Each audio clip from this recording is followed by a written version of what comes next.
Hello students, welcome back to our channel. +1 business സ്റ്റഡീസിലെ ഏറ്റവും important ആയിട്ടുള്ള ചാപ്റ്ററാണ് നമ്മൾ ഇനി ഡിസ്കസ് ചെയ്യാൻ പോകുന്നത്, ഫോംസ് ഓഫ് ബിസിനസ് ഓർഗനൈസേഷൻ. പലർക്കും ഈ ചാപ്റ്റർ പഠിക്കാൻ മടി കാണാറുണ്ട്. ഇന്ന് നമ്മൾ ഈ ഫുൾ ചാപ്റ്റർ സിമ്പിളായിട്ട് എങ്ങനെ പഠിക്കാമെന്ന് നോക്കാം.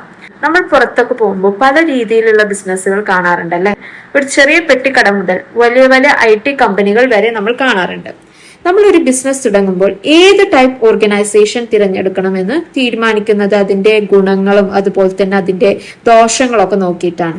ഈ ചാപ്റ്ററിൽ നമ്മൾ പ്രധാനമായിട്ട് 5 ബിസിനസ് ഫോമുകളെ പറ്റിയിട്ടാണ് പഠിക്കാൻ പോകുന്നത്. 5 മേജർ ഫോംസ് ഏതൊക്കെയാണെന്ന് ചോദിച്ചാൽ, ഫസ്റ്റ് വൺ സോൾ പ്രൊപ്രൈറ്റർഷിപ്പ്, രണ്ടാമത്തത് ജോയിന്റ് ഹിന്ദു ഫാമിലി ബിസിനസ്, മൂന്നാമത്തത് പാർട്ട്ണർഷിപ്പ്, നാലാമത്തത് കോപ്പറേറ്റീവ് സൊസൈറ്റീസ്, അഞ്ചാമത്തത് ജോയിന്റ് സ്റ്റോക്ക് കമ്പനി. ഇവയാണ് നമ്മൾ നോക്കാൻ പോകുന്നത്. അപ്പൊ ഫസ്റ്റ് വൺ സോൾ പ്രൊപ്രൈറ്റർഷിപ്പ്. ഈ പേര് കേട്ട് നിങ്ങൾ പേടിക്കണ്ട. സിമ്പിൾ ആയി പറഞ്ഞാൽ ഒറ്റയാൾ പട്ടാളം. ബിസിനസ് സ്റ്റഡീസിൽ സോൾ എന്ന് പറഞ്ഞാൽ ഓൺലി, ഒരാൾ മാത്രം. പ്രൊപ്രൈറ്റർ എന്ന് പറഞ്ഞാൽ ഓണർ അല്ലെങ്കിൽ ഉടമസ്ഥ. അതായത് ഒരൊറ്റ വ്യക്തി സ്വന്തമായി പൈസ മുടക്കി സ്വന്തമായി മാനേജ് ചെയ്ത് നടത്തുന്ന ബിസിനസ് ആണ് സോൾ പ്രൊപ്രൈറ്റർഷിപ്പ്. അപ്പൊ ഈ സോൾ പ്രൊപ്രൈറ്റർഷിപ്പില് ലാഭം ഉണ്ടായാലും അദ്ദേഹം തന്നെ ഏറ്റെടുക്കണം. ഇനി നഷ്ടം വന്നാലോ അതും അയാൾ തന്നെ ഏറ്റെടുക്കേണ്ടി വരും. അപ്പൊ sole proprietorship is defined as a popular form of business organisation owned, managed and controlled by a single individual. The owner is the sole recipient of all profit and the bearer of all risk. റിസ്കും അദ്ദേഹം തന്നെ, അതുപോലെ തന്നെ പ്രോഫിറ്റും അദ്ദേഹം തന്നെ ഏറ്റെടുക്കേണ്ടി വരും. Meaning of the term soul. Soul means only and the proprietor refers to owner. ഇനി നമുക്ക് ഫീച്ചേഴ്സ് ഓഫ് സോൾ പ്രൊപ്രൈറ്റർഷിപ്പ് നോക്കാം. ഫസ്റ്റ് ഫീച്ചർ ആണ് ഈസി ഫോർമേഷൻ ആൻഡ് ക്ലോഷർ. ഈ ടൈപ്പ് ഓഫ് ഓർഗനൈസേഷൻസ് തുടങ്ങാനും അതുപോലെ തന്നെ അത് ക്ലോസ് ചെയ്യാനും വലിയ ലീഗൽ ഫോർമാലിറ്റീസ് ഒന്നും വേണ്ട. എപ്പോൾ വേണമെങ്കിലും ആർക്ക് വേണമെങ്കിലും തുടങ്ങാം, അതുപോലെ തന്നെ എപ്പോൾ വേണമെങ്കിലും ക്ലോസ് ചെയ്യാം. രണ്ടാമത്തെ ഇതിന്റെ ഫീച്ചർ ആണ് അൺലിമിറ്റഡ് ലാബിലിറ്റി. ഇതാണ് ഇതിലെ ഏറ്റവും ഇമ്പോർട്ടന്റ് ആയിട്ടുള്ള പോയിന്റ്. ഈ ഒരു ടൈപ്പ് ഓഫ് ബിസിനസ്സിൽ വലിയ കടങ്ങളൊക്കെ വന്നു കഴിഞ്ഞാൽ ആ ഒരു ഓണറിന്റെ സ്വന്തം വീടും അതുപോലെ തന്നെ അയാളുടെ പേരിലുള്ള സ്വന്തം വസ്തുവകകൾ ഉണ്ടാവില്ല, അതെല്ലാം വിറ്റിട്ട് കടം വീട്ടേണ്ട അവസ്ഥ വരും കേട്ടോ.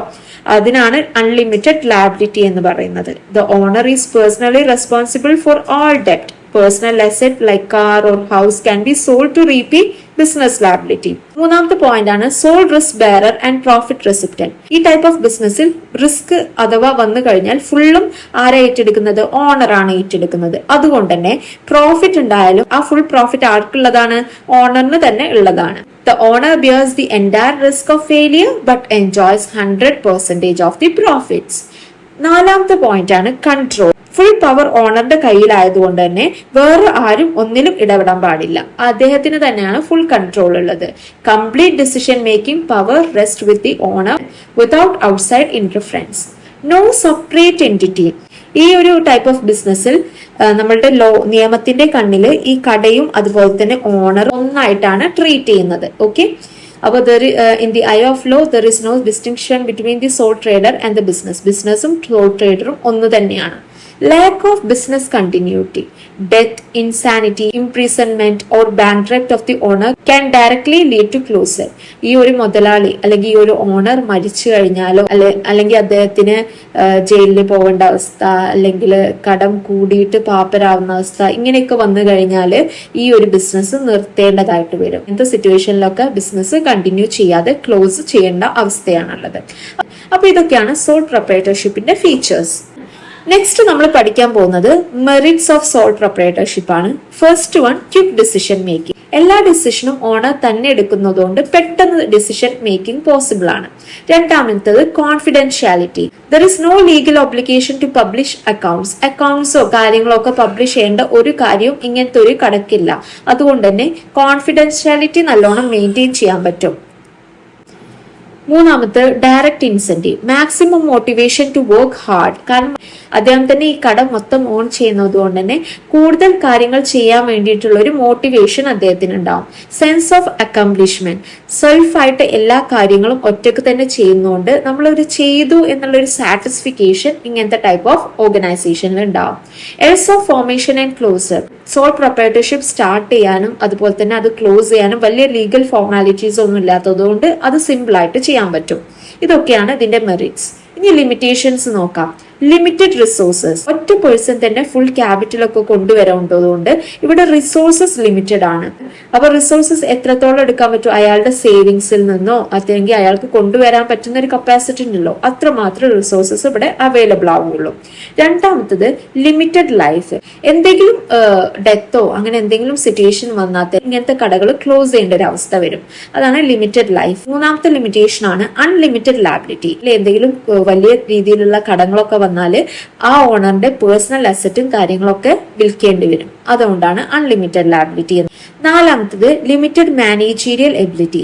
ഈ ഓണറിന് മാനേജീരിയൽ എബിലിറ്റി ഒക്കെ കുറവാണെന്നുണ്ടെങ്കിൽ ഒരാൾക്ക് എല്ലാ കാര്യത്തിലും എക്സ്പേർട്ട് ആകാൻ പറ്റില്ലല്ലോ. അതുകൊണ്ട് തന്നെ ലിമിറ്റഡ് മാനേജീരിയൽ എബിലിറ്റിയും ഈ ഒരു സോൾ പ്രൊപ്രൈറ്റർഷിപ്പിന്റെ കുറവാണ്. ഇനി നമ്മൾ നോക്കാൻ പോകുന്നത് ഇന്ത്യയിൽ മാത്രം കാണപ്പെടുന്ന ഒരു ഇൻട്രസ്റ്റിംഗ് ആയിട്ടുള്ള മറ്റൊരു ടൈപ്പ് ഓഫ് ബിസിനസ് ഫോം ആണ് joint Hindu family business, HUF എന്ന് പറയും. ഓക്കെ, ഒരു കുടുംബത്തിലെ ആളുകൾ ഒന്നിച്ചു ചേർന്ന് ചെയ്യുന്ന തറവാട് ബിസിനസ് എന്നൊക്കെ വിളിക്കാൻ പറ്റുന്ന ഒരു ടൈപ്പ് ഓഫ് ബിസിനസ് ആണ് HUF. ഈ ഒരു HUF പൂർണ്ണമായും നിയന്ത്രിക്കുന്നത് ഹിന്ദു ലോ പ്രകാരമാണ് കേട്ടോ.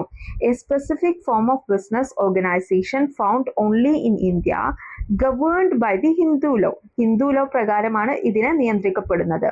ഇതിൽ മെമ്പർ ആവാൻ വലിയ ക്വാളിഫിക്കേഷൻ ഒന്നും വേണ്ട കേട്ടോ. ആ കുടുംബത്തിൽ ഒരു കുട്ടി ജനിച്ചാൽ ആ നിമിഷം മുതൽ പുള്ളി ഈ ബിസിനസ്സിലെ മെമ്പറായി മാറും. So membership is created by birth in Hindu undivided family HUF across 3 successive generations. അപ്പോൾ എന്താണ് ഈ 3 successive generations എന്ന് പറയുന്നത്? അങ്ങനെ 3 തലമുറയിലുള്ളവർക്ക് ഇതിൽ മെമ്പർഷിപ്പ് കിട്ടും എന്നാ പറയുന്നത് കേട്ടോ. പിന്നെ അറിയേണ്ടത് കർത്ത എന്ന് പറഞ്ഞാല് കുടുംബത്തിലെ ഏറ്റവും പ്രായം കൂടിയ കാരണവരുണ്ടല്ലോ, അവരാണ് കർത്ത. ഈ കർത്തയാണ് ഈ ബിസിനസ്സിനെ കൺട്രോൾ ചെയ്യുന്നത്, ഭരിക്കുന്നത് മൊത്തം കർത്തയാണ്. അപ്പൊ control by the head of the family known as karta. അടുത്തതാണ് കോ പാർട്ട്നേഴ്സ്. കോ പാർട്ട്നേഴ്സ് എന്ന് പറഞ്ഞാൽ കുടുംബ സ്വത്തിൽ തുല്യ അവകാശമുള്ള ബാക്കി മെമ്പേഴ്സിനെയാണ് നമ്മൾ കോ പാർട്ട്നേഴ്സ് എന്ന് വിളിക്കുന്നത്. Other family members hold equal ownership right over the ancestral property are called co partners. പിന്നെ ഇതിൽ ഇമ്പോർട്ടന്റ് ആയിട്ടുള്ള ഒരു വേറെ കാര്യം ഉണ്ട് കേട്ടോ. 2025 ഭേദഗതി പ്രകാരം പെൺകുട്ടികൾക്കും ഇതിൽ തുല്യ അവകാശമുണ്ട്. ഓക്കെ, അപ്പൊ നമുക്ക് the Hindu succession amendment act 2005 പ്രകാരം ഡോട്ടേഴ്സ് ഈക്വൽ കോ പാർട്ട്നറി റൈറ്റ്, പെൺകുട്ടികൾക്കും ഈക്വൽ അവകാശം ഈ HUF ബിസിനസ്സിലുണ്ട്. നെക്സ്റ്റ് നമുക്ക് ഫീച്ചേഴ്സ് ഓഫ് HUFിന്റെ ഫീച്ചേഴ്സ് എന്തൊക്കെയാണെന്ന് നോക്കാം. ഫോർമേഷൻ, ഫസ്റ്റ് വൺ ആണ് ഫോർമേഷൻ. ഇത് തുടങ്ങാൻ കുറഞ്ഞത് 2 കുടുംബാംഗങ്ങൾ ഒരു തറവാട് സ്വത്തും ആൻസിസ്ട്രൽ പ്രോപ്പർട്ടി ഉണ്ടായാൽ മതി. ഓക്കെ, കരാറോ അങ്ങനെ ഒന്നും എഴുതി വെക്കേണ്ട ആവശ്യമില്ല. It requires at least 2 family members and ancestral property. No formal agreement require. രണ്ടാമത്തതാണ് ലാബിലിറ്റി. ഇതിലാണ് ട്വിസ്റ്റ് വരുന്നത്. ബിസിനസ് ഭരിക്കുന്ന കർത്ത ഉണ്ടല്ലോ, ആ കർത്തയ്ക്കാണ് അൺലിമിറ്റഡ് ലാബിലിറ്റി ഉള്ളത്. അൺലിമിറ്റഡ് ലാബിലിറ്റി ഉള്ളത് എന്ന് പറഞ്ഞാൽ എന്തെങ്കിലും കടം വന്നാൽ കർത്തയുടെ സ്വന്തം പോക്കറ്റിൽ നിന്ന് ക്യാഷ് എടുത്ത് കൊടുക്കേണ്ടി വരും. ഓക്കെ, അപ്പൊ ഇവിടെ കർത്ത ഹാസ് അൺലിമിറ്റഡ് ലാബിലിറ്റി. കർത്തയ്ക്ക് മാത്രമാണ് അൺലിമിറ്റഡ് ലാബിലിറ്റി ഉള്ളത്. മെമ്പേഴ്സ് അതായത് കോ പാർട്ട്നേഴ്സ് അവരുടെ ഷെയർ എത്രമാത്രം ഉണ്ട് അത്രമാത്രം ലാബിലിറ്റി ആണ് അവർക്കുള്ളത്. അവർക്ക് ലിമിറ്റഡ് ലാബിലിറ്റി ആണ് ഉള്ളത് എന്ന് പറയാം. All other members have limited liability to their shares in the business. അപ്പൊ ഇവിടെ കർത്തയ്ക്ക് അൺലിമിറ്റഡ് ലാബിലിറ്റിയും ബാക്കിയുള്ള കോ പാർട്ട്നേഴ്സിന് ലിമിറ്റഡ് ലാബിലിറ്റിയാണ്. മൂന്നാമത്തതാണ് കൺട്രോൾ ആൻഡ് കണ്ടിന്യൂറ്റി. ബിസിനസ്സിലെ എല്ലാ തീരുമാനങ്ങളും എടുക്കുന്ന കർത്ത മാത്രമായിരിക്കും. ഇനി കർത്ത മരിച്ചു പോയാലോ, അപ്പൊ ആരെടുക്കും എന്നുള്ളത് നമുക്ക് കൺഫ്യൂഷൻ ആണ്.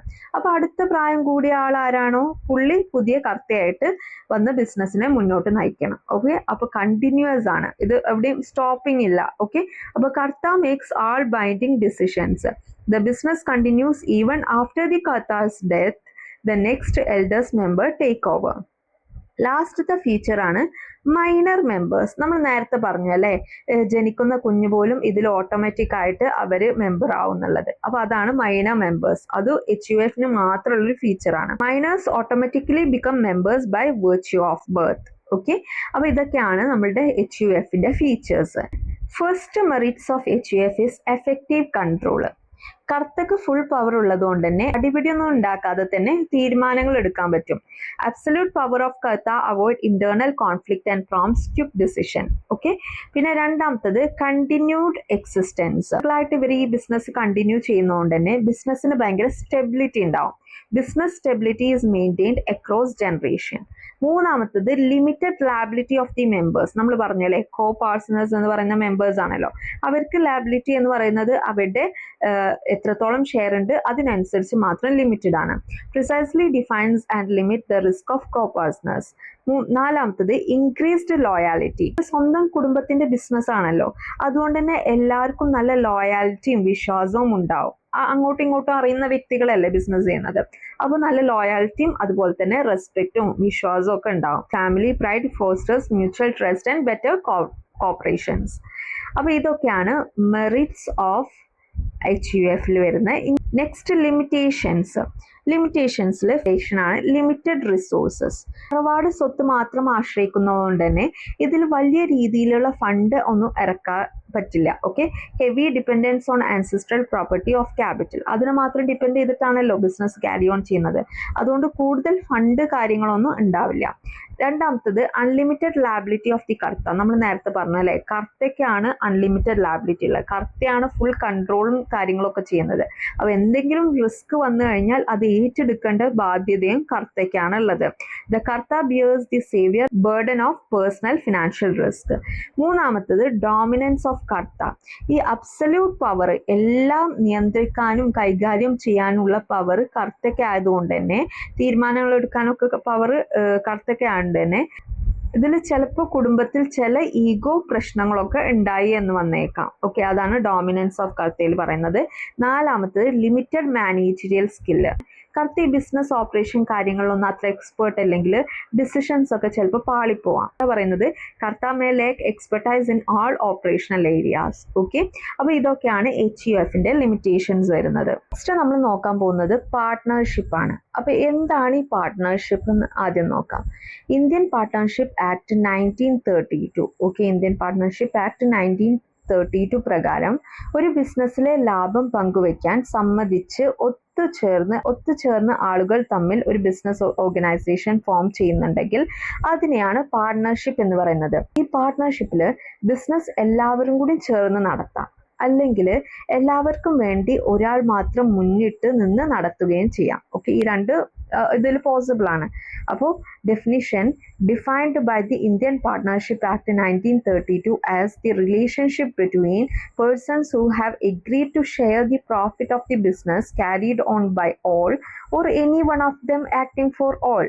ഒന്നെങ്കിൽ എല്ലാവരും കൂടി ചേർന്ന് നടത്തുക, അല്ലെങ്കിൽ എല്ലാവർക്കും വേണ്ടിയിട്ട് ഒരാൾ നടത്തുക. ഓക്കെ, ഇതാണ് പാർട്ട്ണർഷിപ്പിന്റെ ഡെഫിനിഷൻ.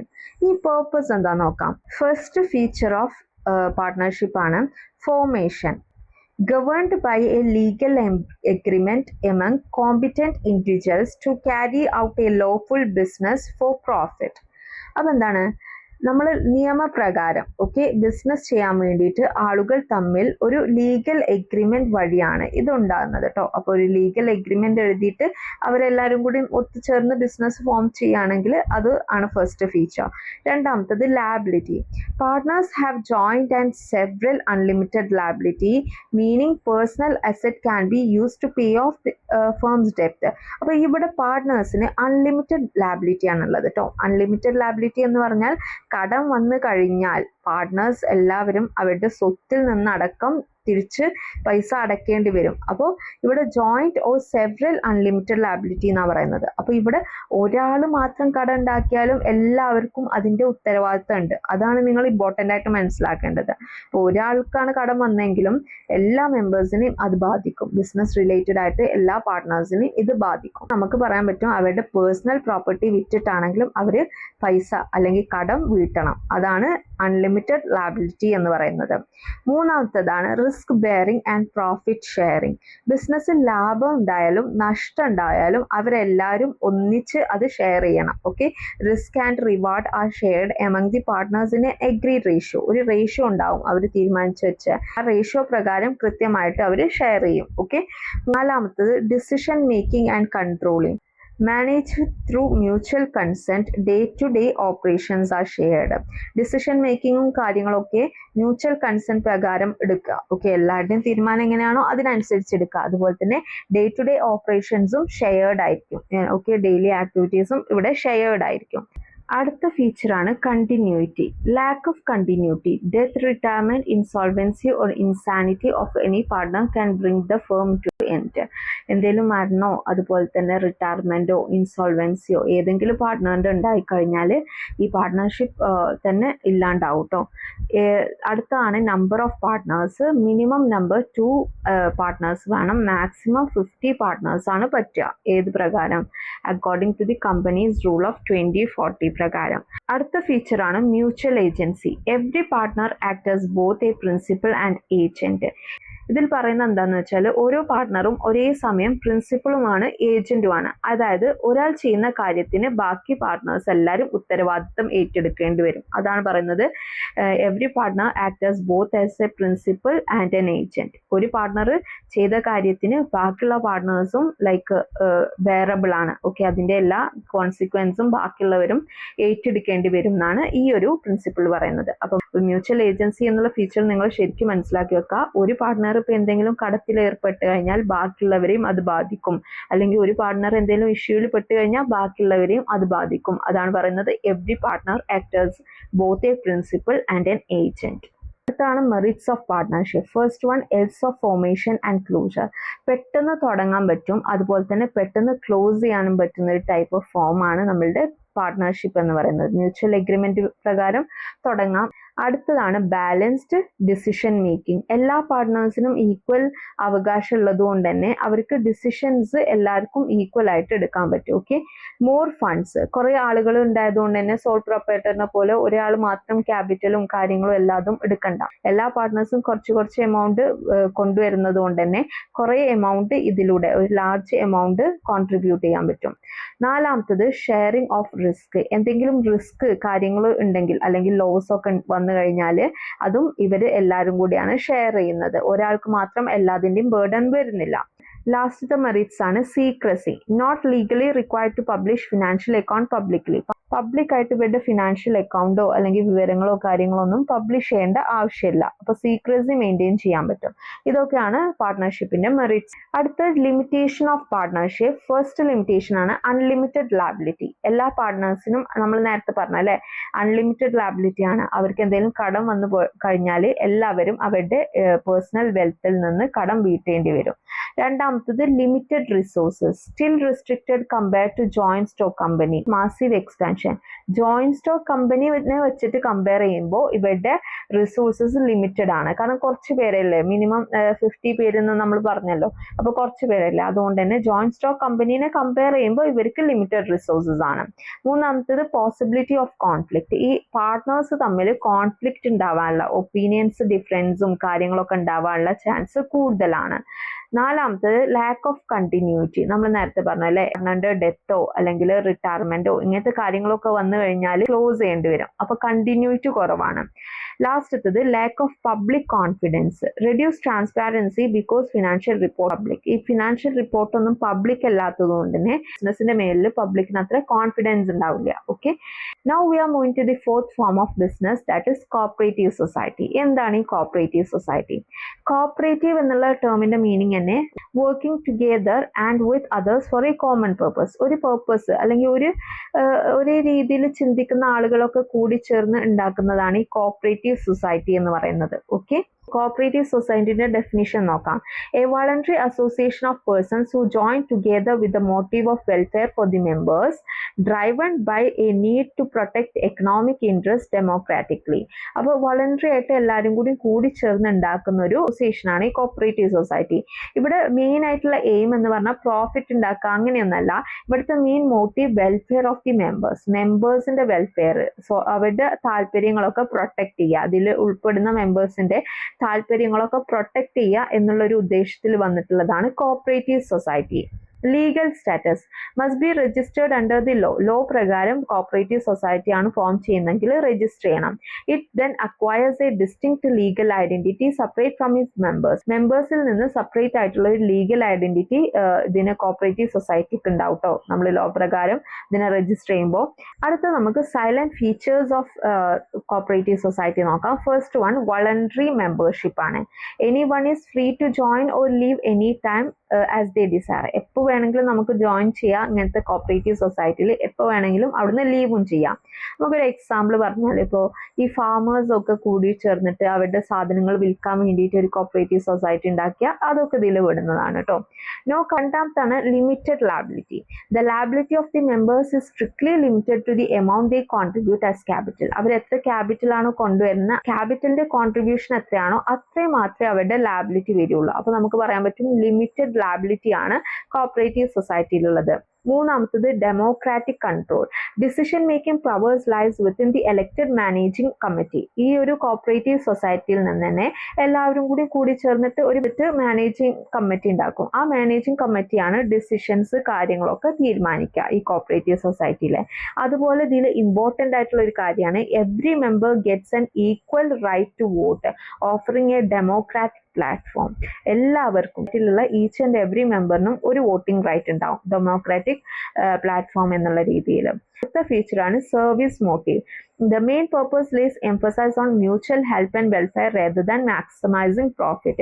കോപ്പറേറ്റീവ് സൊസൈറ്റിന്റെ മെയിൻ എയിം തന്നെ പ്രോഫിറ്റ് ഉണ്ടാക്കുക എന്നുള്ളതല്ല, അതിലുള്ള മെമ്പേഴ്സിന് ഉപകാരം ചെയ്യുക അല്ലെങ്കിൽ അവർക്കൊരു വെൽഫെയർ ഉണ്ടാക്കുക എന്നുള്ളതാണ്. അടുത്തതായിട്ട് നമുക്ക് merits or advantages of cooperative society നോക്കാം. ഫസ്റ്റ് അഡ്വാൻറ്റേജ് ആണ് ഇക്വാലിറ്റി ഇൻ വോട്ടിംഗ് സ്റ്റാറ്റസ്. എല്ലാ മെമ്പേഴ്സിനും ഒരു വോട്ടിംഗ് റൈറ്റ് ഉണ്ട്.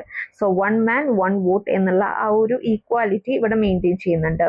രണ്ടാമത്തത് stable existence. Separate legal entity ഉള്ളത് കൊണ്ട് തന്നെ ലോ പ്രകാരം നമ്മൾ രജിസ്റ്റർ ചെയ്യുന്നതുകൊണ്ട് സെപ്പറേറ്റ് ലീഗൽ എൻറ്റിറ്റി ഉണ്ടെന്ന് പറഞ്ഞല്ലോ, അതുകൊണ്ട് തന്നെ death, bankrupt or insanity of the members does not affect its continuity. നമ്മളെ തുടർച്ചയായിട്ട് ഈ കോപ്പറേറ്റീവ് സൊസൈറ്റി കണ്ടിന്യൂ ചെയ്യുന്നതിന് വേണ്ടിയിട്ട് ഇതൊന്നും എഫക്ട് ചെയ്യാൻ പോകുന്നില്ല.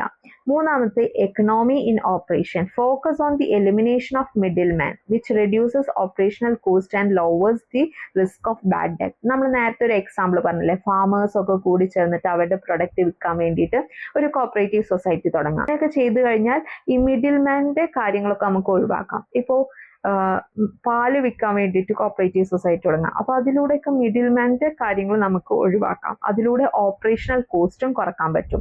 നാലാമത്തതാണ് government support. Finds active support from the government in the form of low taxes, subsidies and low interest rate on loan. അപ്പോൾ ഇങ്ങനത്തെ കോപ്പറേറ്റീവ് സൊസൈറ്റിയിൽ ഗവൺമെന്റിന്റെ സപ്പോർട്ട് നല്ലോണം ഉണ്ടാവും കേട്ടോ. അതുകൊണ്ട് തന്നെ ലോ ടാക്സ് ആണ്, സബ്സിഡീസ് ഉണ്ടാവും, അതുപോലെ ലോ ഇൻട്രസ്റ്റ് റൈറ്റ്, ഇങ്ങനത്തെ കാര്യങ്ങളൊക്കെ കോപ്പറേറ്റീവ് സൊസൈറ്റിക്ക് കിട്ടും. ഇതൊക്കെയാണ് കോപ്പറേറ്റീവ് സൊസൈറ്റിന്റെ അഡ്വാൻറ്റേജസിൽ വരുന്നത്. Limitations or disadvantages of cooperative society. First limitation ആണ് ലിമിറ്റഡ് റിസോഴ്സസ്.